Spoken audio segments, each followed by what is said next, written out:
देखिए सूरह यासीन शरीफ के इतने फ़ज़ाइल और बरक़ात हैं कि उनको एक नशिस्त में बयान नहीं किया जा सकता, लेकिन जिन लोगों ने इस सूरह मुबारका से मोहब्बत करके इसको मामूल बना के कुरान पाक का दिल इसके है। कुरान पाक का दिल है। हाँ। और हम क्या कहते हैं कि दिल धड़कना बंद हो जाए तो ज़िंदगी ख़त्म हो जाती बेशक। है।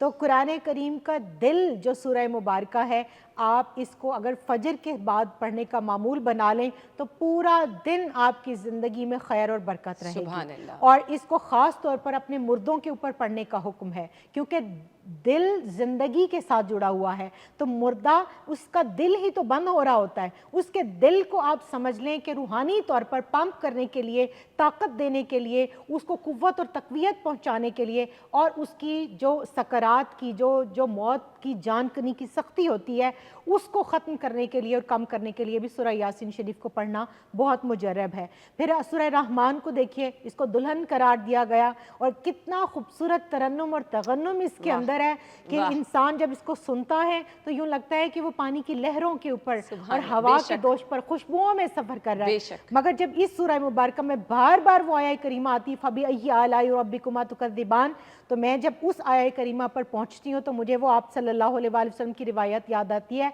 कि आपने इरशाद फरमाया कि जब ये सूरह जिन्नात के ऊपर मैंने पढ़ी, क्योंकि आप जिन्नात को भी तालीम देते थे, तो जिन्नात ने इस आया मुबारका जब मैं पढ़ता था फबी अय्यी आलाई रब्बिकुमा तुकज़्ज़िबान, तो वो कहते थे कि ए अल्लाह, हम तेरी किसी नेमत की नाशुक्री नहीं करते, लेकिन हम इंसान कितने नाशुक्र हैं। हम उसकी करोड़ों अरबों खरबों लातादाद नेमतें हैं कि जिनका हम शुक्र अदा नहीं करते। तो हमें सूरह रहमान से शुक्र गुजारी का भी एक रिश्ता उस्तवार करना चाहिए। फिर आपने सूरह कहफ की बात की। हर जुमा मेरी वालदा का मामूल है जो मैं नहीं बना सकी, लेकिन मैं समझती हूँ कि हम सबको ये मामूल बनाना चाहिए, क्योंकि सूरह कहफ के अंदर जो बरक़ात हैं वो एक जुमा को जो पढ़ लेता है, और जुमा के दिन चाश्त के वक्त इसको पढ़ना बहुत मुजर्रब है कि जुमा के दिन जो इसको पढ़ता है उसके लिए जो एक नूर ऐसा उतारा जाता है कि जो अगले जुमा तक उस शख्स के इर्द गिर्द मंडलाता रहता है। वो शख्स नूरानी हो जाता है, उसकी ज़िंदगी नूरानी हो जाती है।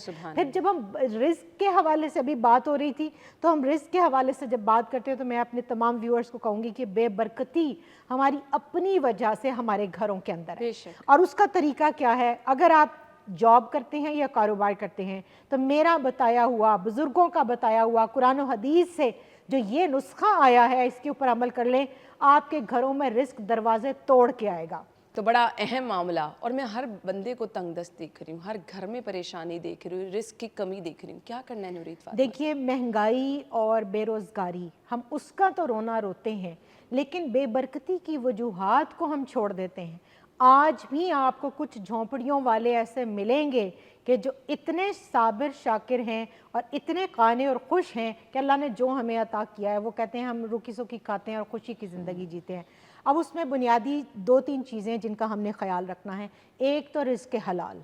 अगर आपके घर रिज़्क़ हलाल आ रहा है तो साथ बीमारी और झगड़ा नहीं आएगा, साथ परेशानी नहीं आएगी। और घर के अंदर दाखिल होते वक्त हमने दायां पाँव अंदर रखना है और हमने अस्सलामु अलैका अय्युहन नबिय्यु व रहमतुल्लाहि व बरकातुहू, अस्सलामु अलैना व अला इबादिल्लाहिस सालिहीन। अत्तहियात में जो हम सलाम पढ़ते हैं वो हमने खाली घर में भी ऊंची आवाज़ में पढ़ना है। उसके बाद घर वालों को सलाम मसनून तरीके से, अस्सलामु अलैकुम व रहमतुल्लाहि व बरकातुहू, चाहे आप खाली घर में क्यों नहीं दाखिल हुए, चाहे कोई सामने है या नहीं है, चाहे कमरों में है, सो रहे हैं, कुछ भी है, ये 2 सलाम आपने एंट्रेंस के टाइम पे, बच्चा, बड़ा, बूढ़ा, जवान, मर्द, औरत, सब अपने घरों के अंदर दाखिले के वक्त एक तो ये पढ़ें। दूसरा हुक्म क्या है कि उसके बाद आप 2 मरतबा सूरह इखलास पढ़ें, कुल हुवल्लाहु अहद। और इसके बाद आपने क्या करना है कि जो फजर के बाद जो सूरज निकलने का टाइम है, ये जो तस्बीह है ये बहुत भारी है। जिसने इसको इख्तियार कर लिया, मैंने चारपाइयों पे बैठ के ना